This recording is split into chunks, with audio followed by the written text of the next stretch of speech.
Mis hermanos, quiero iniciar con una cita de un conocido predicador llamado Charles Spurgeon. Él decía: los hombres permitirán que Dios esté en todas partes, menos en su trono. Le permitirán formar mundos y hacer estrellas, dispensar favores, conceder dones, sostener la tierra y soportar los pilares de la misma, iluminar las luces del cielo y gobernar las incesantes olas del océano. Pero cuando Dios asciende a su trono, sus criaturas rechinan los dientes. Pero nosotros proclamamos a un Dios entronizado y su derecho a hacer su propia voluntad como a Él le place, a disponer de sus criaturas como a Él le place, sin necesidad de consultarlas. Entonces, mis hermanos, solo entonces se nos maldice y los hombres hacen oídos sordos a lo que les decimos, ya que no aman a un Dios que está sentado en su trono, pero es a ese Dios en su trono al que nosotros queremos predicar. Es a ese Dios sentado en su trono al que nosotros vamos a predicar en la mañana de hoy. Es en Dios en su trono en quien confiamos. Esto lo dijo Charles Spurgeon. Nuestro Señor Jesucristo respondió a Pilato en el pretorio de la siguiente manera: mi reino no es de este mundo. Si mi reino fuera de este mundo, entonces mis servidores pelearían para que yo no fuera entregado a los judíos. Mas ahora mi reino no es de aquí. Juan 18, 36. Es necesario recordar que uno de los aspectos esenciales en la salvación del hombre es rescatar una creación trastornada por el pecado. Y para ello podemos ver la intervención de Dios en cada momento de la historia después de la caída. Dios le prometió a Abraham una nación, una tierra y una bendición. Pero dentro de esas tres promesas va implícita la promesa de un rey que gobernaría todo el mundo. Lo que nos lleva a definir en este momento qué es el reino de Dios. Y todo esto antes de leer nuestro texto base para la mañana de hoy. Mis hermanos, el reino de Dios es el pueblo de Dios en el lugar de Dios bajo el gobierno de Dios. Es el pueblo de Dios en el lugar de Dios bajo el gobierno de Dios. El reino de Dios es la esfera donde su régimen se acepta con alegría, no por compromiso ni por obligación. Los tres elementos del reino de Dios, pueblo, lugar y gobierno, solo son sombras de la imagen verdadera, la cual es Cristo. Jesucristo es el verdadero pueblo de Dios superior a Adán e Israel. Jesucristo es el verdadero lugar de Dios superior al tabernáculo y al templo. Jesucristo es el verdadero gobierno de Dios al cumplir de manera perfecta la ley de Dios. Por este motivo, a partir de ahora hablaremos del reino de Dios en sentido salvífico. Al ser redimidos por el Rey, recibimos una misión divina en esta tierra. En la primera sección, y ahora vamos a ubicarnos en Hechos capítulo 1. Hechos capítulo 1.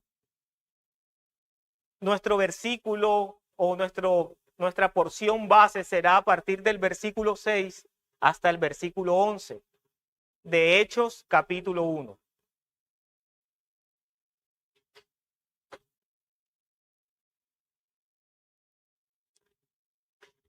En la primera sección de este capítulo, Lucas escribe dos versículos de introducción, versículo 1 y versículo 2, que son evidentemente históricos.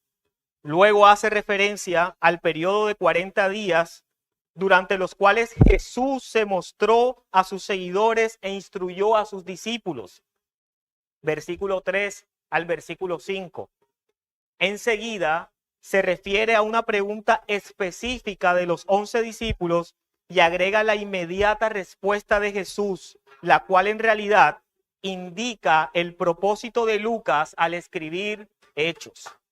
Y ahora sí, iniciemos leyendo el versículo 6, que es nuestro texto base, hasta el versículo 11. Dice la palabra de Dios de la siguiente manera: entonces los que estaban reunidos le preguntaban diciendo: Señor, ¿restaurarás en este tiempo el reino a Israel? Y él les dijo: no os corresponde a vosotros saber los tiempos ni las épocas que el Padre ha fijado con su propia autoridad, pero recibiréis poder cuando el Espíritu Santo venga sobre vosotros, y me seréis testigos en Jerusalén, en Judea y en Samaria y hasta los confines de la tierra. Después de haber dicho estas cosas, fue elevado mientras ellos miraban, y una nube le recibió y le ocultó de sus ojos.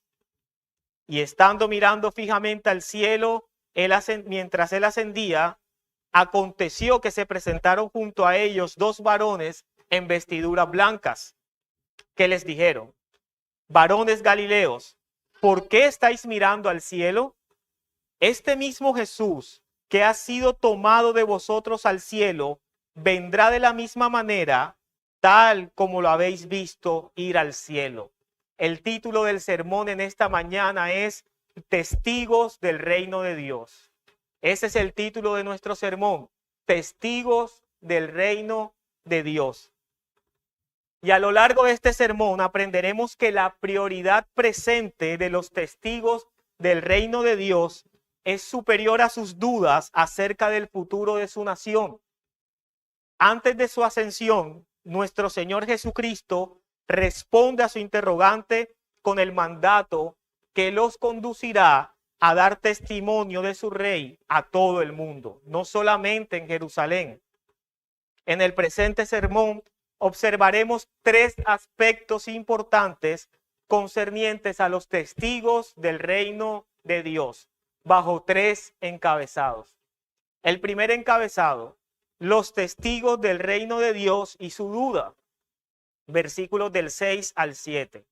El segundo encabezado: los testigos del reino de Dios y el mandato, versículo 8.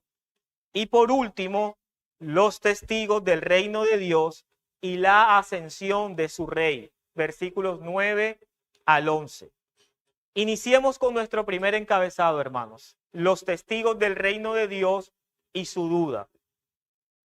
Entonces, dice el versículo 6, los que estaban reunidos le preguntaban diciendo: Señor, ¿restaurarás en este tiempo el reino a Israel? Antes de la ascensión de nuestro Señor Jesucristo, cuando los apóstoles se dieron cuenta que muy pronto las apariciones de nuestro Señor iban llegando a su fin, le hicieron una pregunta relacionada con el futuro. Ya nuestro Señor Jesucristo estaba próximo a ascender y ellos hicieron esta pregunta. Como en el griego el verbo preguntar indica repetición, entendamos entonces que los discípulos en forma unánime expusieron el asunto que les preguntaba: Señor, ¿restaurarás el reino a Israel en este tiempo? Ahora, la pregunta que hago en esta mañana y que pretendo contestar: ¿cómo interpretamos esta pregunta de los discípulos en ese momento? ¿De qué forma interpretamos esta pregunta? Ya que más adelante no encontraremos respuesta explícita a esta pregunta. La explicación más corriente es que los discípulos todavía están pensando en términos del reino político de la nación de Israel, el cual Jesús sería el rey terrenal. No obstante, notamos una marcada declaración de nuestro Señor Jesucristo de un reino espiritual, no un reino terrenal, el cual podemos ver a lo largo de todas las Escrituras. No es simplemente que yo estoy aquí de pie ante ustedes y les digo, de esto se trata esta pregunta, esta es la interpretación de esta pregunta, sino que a lo largo de la Escritura vemos u observamos cómo los discípulos no tenían un entendimiento claro acerca del concepto del reino. Lucas, y voy a decir la cita para que los que anotan puedan anotarlo, pero voy a leer para ustedes. Lucas capítulo 22, versículos 27 al 30 dice, porque ¿cuál es el mayor, el que se sienta a la mesa o el que sirve? ¿No es el que se sienta a la mesa? Sin embargo, entre vosotros yo soy como el que sirve, dice nuestro Señor Jesucristo. Vosotros sois los que habéis permanecido conmigo en mis pruebas. Y así como mi Padre me ha otorgado un reino, yo os otorgo que comáis y bebáis a mi mesa en mi reino. Y os estaréis en tronos juzgando a las 12 tribus de Israel. Imagínense a los discípulos diciendo, wow, nosotros vamos a ser primordiales en el reino del Señor y vamos a ser jueces en ese reino. Y ahora todo el poder del imperio romano quedará sometido a nuestros pies, serán destruidos y vamos a juzgar y a reinar en esta tierra. Si en el día de hoy nuestro Señor Jesucristo nos dijera esto que les dice a los discípulos, ¿pensaríamos algo diferente a ellos? Porque muchas veces juzgamos la percepción de los discípulos y su debilidad, pero más adelante vamos a observar que nosotros, que ustedes y yo no somos diferentes a los discípulos. Incluso en el día de hoy, teniendo las escrituras en nuestras manos y la revelación completa de nuestro Señor Jesucristo. Juan capítulo 18, versículo 36 dice, Jesús respondió, mi reino no es de este mundo. Si mi reino fuera de este mundo, entonces mis servidores pelearían para que yo no fuera entregado a los judíos. Mas ahora mi reino no es de aquí. Más claro, mis hermanos, imposible. Se habla de un reino, pero no el reino a la manera que se prometió al pueblo de Israel en una nación terrenal. Cristo ya está aquí en la tierra en este momento, en este punto, y está hablando de establecer un reino principalmente en términos celestiales, en términos espirituales. Lucas 24, 21. Pero nosotros esperábamos que Él era el que iba a redimir a Israel. Esta es una conversación que tienen los discípulos con nuestro Señor Jesucristo resucitado camino a Emaús. Y ellos le están comentando al Señor Jesús sin en ese momento tener idea que Él era el Señor Jesús resucitado. Y le dice, pero nosotros esperábamos que Él era el que iba a redimir a Israel. Pero además de todo esto, este es el tercer día desde que estas cosas acontecieron. Le están diciendo, mira, Él murió. Esperábamos que Él iba a ser el rey de Israel. Esperábamos que el imperio romano caería. Pero ya es el tercer día. Él está muerto. Podemos observar un pensamiento limitado que gobierna la mente de los apóstoles. Al tomar como punto de referencia a Israel, a diferencia de ellos, el plan de Dios, mis hermanos, revelado a Cristo, trasciende los límites de Jerusalén, trasciende los límites de una simple nación. Recordemos quién es el cumplimiento de las promesas del Antiguo Testamento. ¿Quién es el cumplimiento de estas promesas? Cristo. Antes lo hemos mencionado. El verdadero pueblo de Dios, el verdadero Israel es nuestro Señor Jesucristo. Mateo capítulo 2, versículo 15 dice, Mateo capítulo 2, versículo 15, y estuvo allá hasta la muerte de Herodes, para que se cumpliera lo que el Señor habló por medio del profeta diciendo, de Egipto llamé a mi hijo.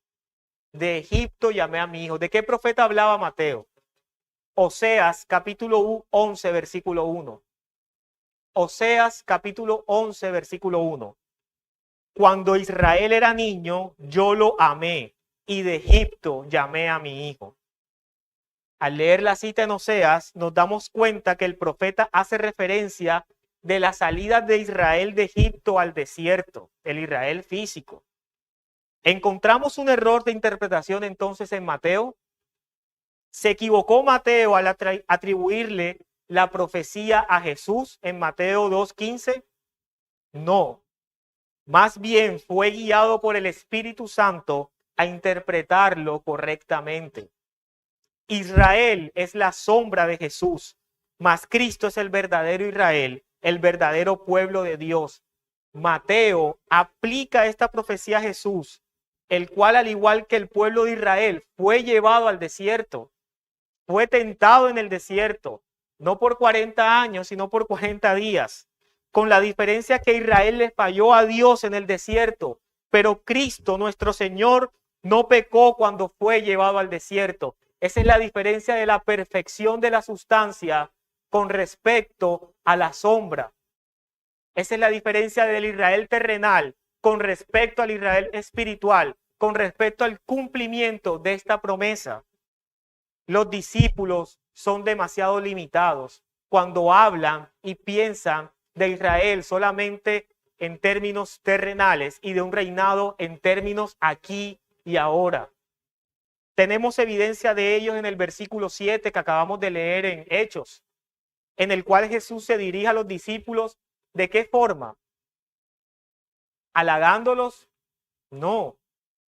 ¿Felicitándolos? No. Se dirige a los discípulos de forma correctiva frente a su pequeña comprensión de lo extenso que es el reino de Dios, expresándole que el Padre está en control de los tiempos y de las edades.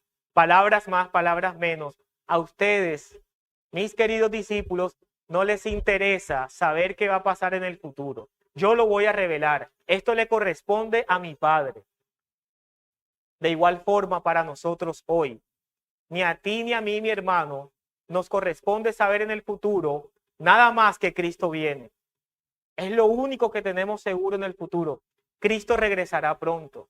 Cristo vendrá en breve. Para ello tenemos una primera aplicación en este punto. Al igual que los discípulos, nuestra mente es limitada. En ocasiones, nuestras decisiones están marcadas por un entendimiento temporal que desconoce y rechaza abiertamente la realidad de los propósitos eternos de Dios, no temporales, de los propósitos eternos de Dios. Preferimos un reino aquí y ahora y rechazamos. ¿De qué forma? No simplemente con nuestros labios, porque muchas veces podemos confesar, sí, yo creo en el reino espiritual, pero rechazamos esta realidad con nuestro andar. La pregunta es, ¿dónde está nuestra verdadera ciudadanía? ¿En dónde? En los cielos. ¿De qué reino somos súbditos? ¿O a qué rey servimos? Eso marca la diferencia de nuestra declaración. Muchas veces decir nuestro Señor Jesucristo se ha convertido en un cliché, en predicaciones, en nuestra vida. Pero realmente Jesucristo es nuestro Señor. Realmente vemos a Jesucristo más que como un Salvador, como Rey de nuestras vidas y como gobernador de toda nuestra existencia. Eso no se dice simplemente. Es fácil decir, sí, mi hermano, yo lo veo así. Por sus frutos lo conoceréis. Si tus frutos demuestran que eres súbdito del reino de Dios, gloria al Señor por eso. Pero las palabras son muchas y en la mayoría de las ocasiones son contrarias a nuestro andar, a nuestro vivir.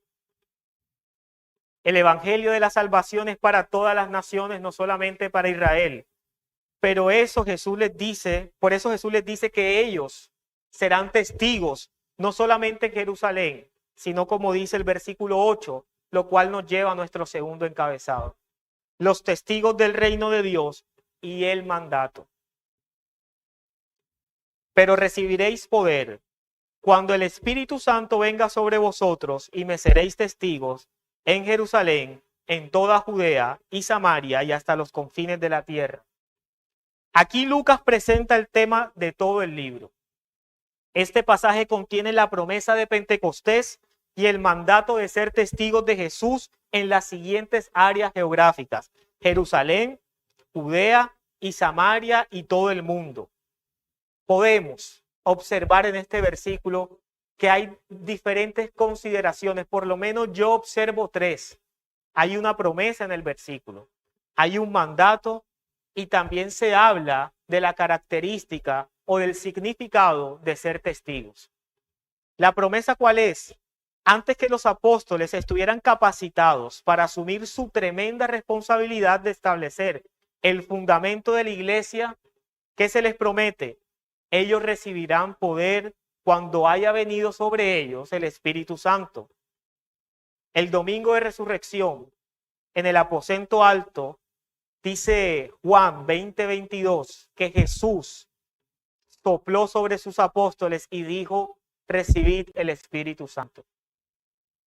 Pero inmediatamente antes, en el mismo Juan 20, pero el versículo 22 les dice: como el Padre me envió, así también yo os envío. Esto nos pone o coloca a los discípulos en este momento a iniciar una tarea, que es lo que nos centramos o lo que quiero centrarme acerca del mandato. Solo a través de la llenura de la persona, del poder del Espíritu, pueden los discípulos ser testigos de Cristo. La promesa le va a dar la entrada a la ardua tarea que van a tener los discípulos. Hasta este momento no había iniciado. Hasta este momento vemos unos discípulos atemorizados también por todo lo que había sucedido, un poco más tranquilo porque ya Jesús estaba con ellos enseñándoles, pero desconocían completamente lo que vendría. Desconocían completamente el futuro. Y ellos, al igual que nosotros, también tenían esa curiosidad por saber qué va a pasar. Mi hermano, yo hoy te digo algo. Yo no sé qué será de nuestras vidas, ni siquiera mañana, sino al salir de este lugar o en unos minutos. Dios está al control de todo. Él gobierna tu vida y la mía. No sé qué va a pasar. No sé qué va a pasar con tu vida o la mía. Si permaneceremos en este mundo o partiremos de él. Si seremos ricos materialmente o no. Si nos casaremos o no nos casaremos. Si tendremos hijos o no tendremos hijos. Si nos graduaremos, si seremos profesionales o no. Yo no sé qué va a pasar. Lo único que sé que pasará, si tú has confesado a Jesucristo como Señor en tu vida y aceptas el mandato y la misión de ser testigo de Él, lo único que estoy seguro que a ti y a mí nos pasará es que recibiremos persecución. Esa es la única garantía que tenemos cuando recibimos este mandato. Habrá persecución. Y esto era lo que le esperaba a los discípulos a partir de ahora. Persecución, martirio. Y es fácil decirlo, pero es difícil estar en una cárcel como el apóstol Pablo con estiércol hasta los tobillos y decir: regocijaos en el Señor siempre. Otra vez digo, regocijaos. Al apóstol Pablo no le interesaba, mis hermanos, sus títulos, no le interesaba su posición dentro de un gobierno, no le interesaba el aquí y el ahora. Él decía, y su deseo era: para mí el partir con Cristo es muchísimo mejor. Ese era su deseo, pero un deseo genuino, un deseo de una mente transformada por el Espíritu Santo, por Cristo mismo, y que tenía claro que no era de este mundo, que su ciudadanía no estaba en Roma, no estaba en el pueblo de Israel, sino en la Jerusalén, pero la celestial. Tú y yo tenemos claro eso en este momento. Tu identidad, ni la mía, debe estar en lo que poseemos o en lo que anhelemos en esta tierra. Tu identidad y la mía no debe estar plasmada en nuestra comodidad. Tu identidad y la mía debe estar puesta en Cristo. Y lo que Él determine hacer con nosotros, gloria a Dios por eso. Gloria al Señor. Hoy tenemos la Biblia escrita en forma completa. Aunque ustedes no lo puedan ver, aquí hay mucha sangre derramada de mártires para que hoy nosotros podamos estar en esta comodidad. Ser testigo tiene un significado con un doble propósito. El primero se refiere a la persona que ha observado un hecho y un acontecimiento.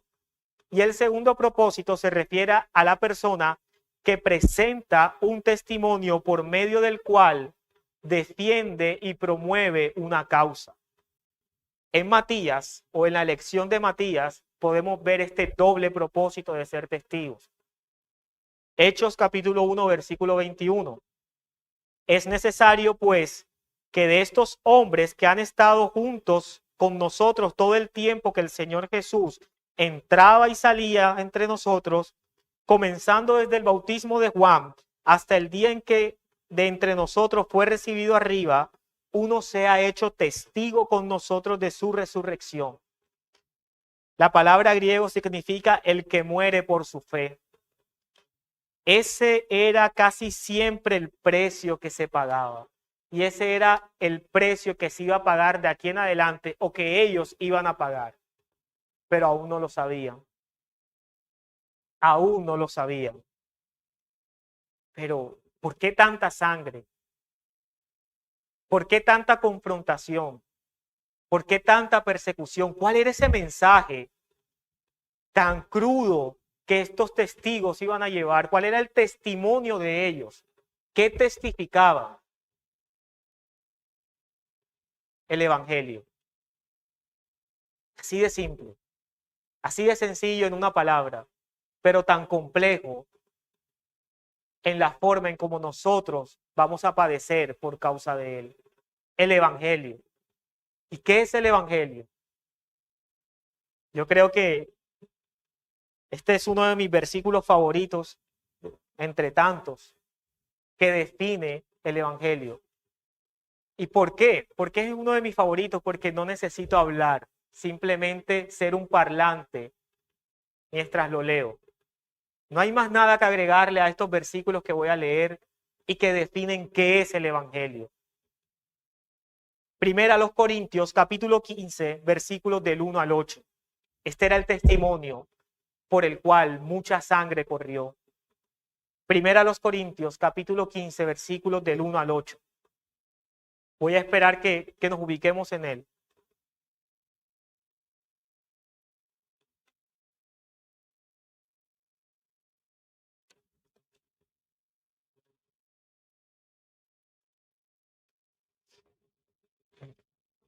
¿Pueden decir amén cuando estemos allí? Amén.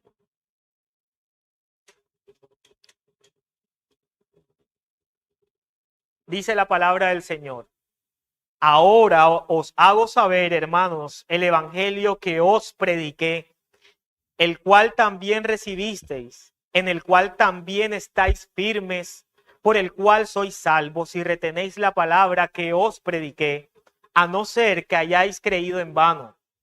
Porque yo os entregué en primer lugar lo mismo que recibí, que Cristo murió por nuestros pecados conforme a las Escrituras, que fue sepultado y que resucitó al tercer día conforme a las Escrituras, que se apareció a Cefas y después a los 12, y luego se apareció a más de 500 hermanos a la vez, la mayoría de los cuales viven aún, pero algunos ya duermen. Después se apareció a Jacobo, luego a todos los apóstoles, y al último de todos, dice el apóstol Pablo, como a un nacido fuera de tiempo, como a un abortivo, se me apareció a mí también. Estos 12 han visto y oído a Jesús y ahora hablan a otros de él. Llenos del poder del Espíritu Santo, empiezan a proclamar las buenas nuevas en Jerusalén. Y es lo que vamos a ver a lo largo de Hechos. Hechos capítulo 1, del 9 al capítulo 8, versículo 3, comienzan a predicar en Jerusalén. Luego predican el evangelio en las regiones de Judea y Samaria. Hechos capítulo 8, 4 al 12, 25. Y hasta llegan a Roma. Roma era la capital del imperio, desde donde salían todos los caminos como los rayos de una rueda y llegaban a todos los rincones del mundo hasta entonces conocido. Y lo podemos observar en el capítulo 13 de Hechos hasta el capítulo 28, versículos 31. La predicación en Roma. En el tercer evangelio, Lucas dirige la atención en Jerusalén, donde Jesús sufre, muere, resucita después de la muerte y asciende. Pero en Hechos, el mismo autor, Lucas, enfoca la atención sobre Roma como el destino del evangelio de nuestro Señor Jesucristo. En Roma, las buenas nuevas alcanzan a todo el mundo. Al igual que los discípulos, mi amado hermano, la tarea de ser testigos del reino de Dios, la tarea de proclamar el evangelio a todas las naciones, es un mandato que trasciende y está vigente. No es una historia, no es un mito, no es un documento académico, es un mandato y está hoy vigente en el 2021. ¿Tú y yo lo estamos aplicando? Esa es la pregunta que nos debemos hacer todos los días. Es un mandato que trasciende, un mandato real y urgente solo para aquellos que en realidad son súbditos del reino de Dios. Un mandato real y urgente solamente para aquellos que contemplan a Jesucristo, no solo como su Salvador, sino también como su Rey que está en los cielos y reina para siempre. Y le ha dicho, ve y predica mi palabra. ¿Tienes como prioridad y como urgencia ese mandato, mi hermano? ¿O solamente ves a nuestro Señor Jesucristo como tu Salvador? Estamos llamados en el día de hoy a rectificar nuestro camino, a meditar en lo que estamos escuchando y a pensar si en realidad solamente venimos a recibir y a darle gracias a Dios por nuestra salvación, o estamos obedeciendo la tarea que Él nos ha encomendado en esta tierra. ¿Tu vida refleja que Jesucristo es tu Rey? Son preguntas que tenemos para contestarnos mientras meditamos en la Escritura, mientras meditamos en nuestro panorama, en lo que nosotros estamos viviendo. Y por último, mi amado hermano, podemos ver los testigos del reino de Dios y la ascensión de su Rey. Versículos 9 al 11.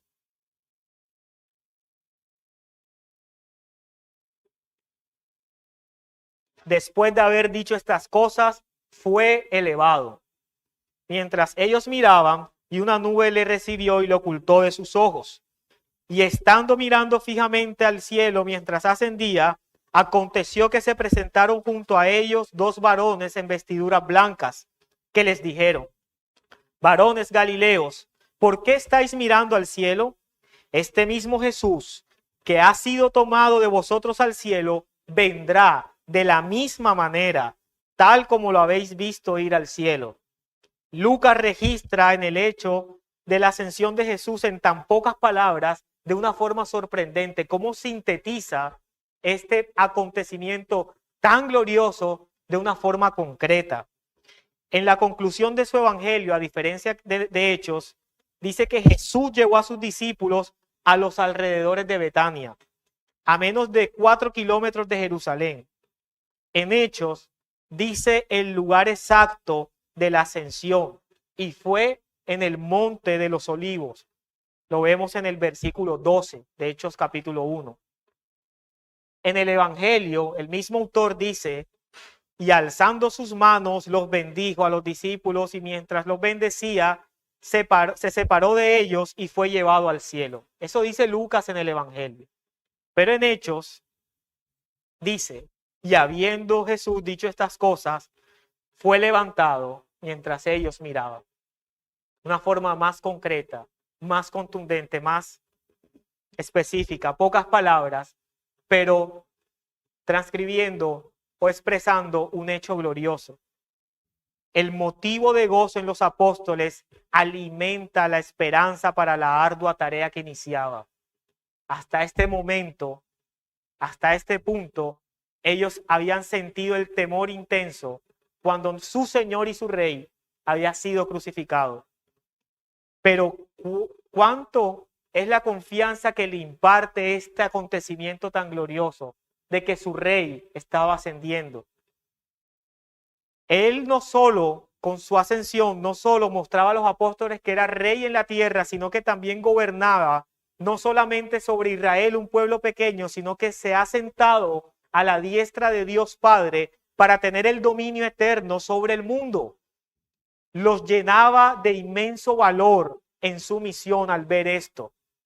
En virtud de lo anterior, encontramos varias razones que fortalecerían las convicciones, no solamente de los apóstoles, sino también nuestras convicciones en el día de hoy. Primero, la entrada de Jesús al cielo con un cuerpo humano glorificado es nuestra garantía de que nosotros seremos igualmente glorificados y con cuerpo y alma entraremos a la presencia de nuestro Dios en el cielo. Segundo, a la diestra de Dios Padre, Jesús es nuestro abogado para defender nuestra causa. Primera de Juan, capítulo 2, versículo 1, si alguno hubiese pecado, abogado tenemos para con el Padre, a Jesucristo el justo, porque Él es la propiciación por nuestros pecados, dice. Cuando oramos a Dios en el nombre de Jesús, Él perfecciona nuestras oraciones y las presenta al Padre. Jesús conoce nuestro anhelo de estar con Él, de nuestras necesidades diarias y de nuestros pecados, más que tú y más que yo, mi hermano. Habla a nuestro favor al Padre y logra nuestra salvación.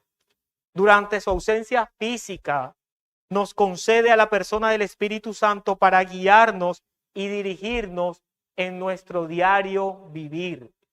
Y tercero, el hecho de que el Señor Jesucristo haya ascendido nos pone que Él está a la diestra de Dios y que marca la posición, la toma de la posesión de su trono real.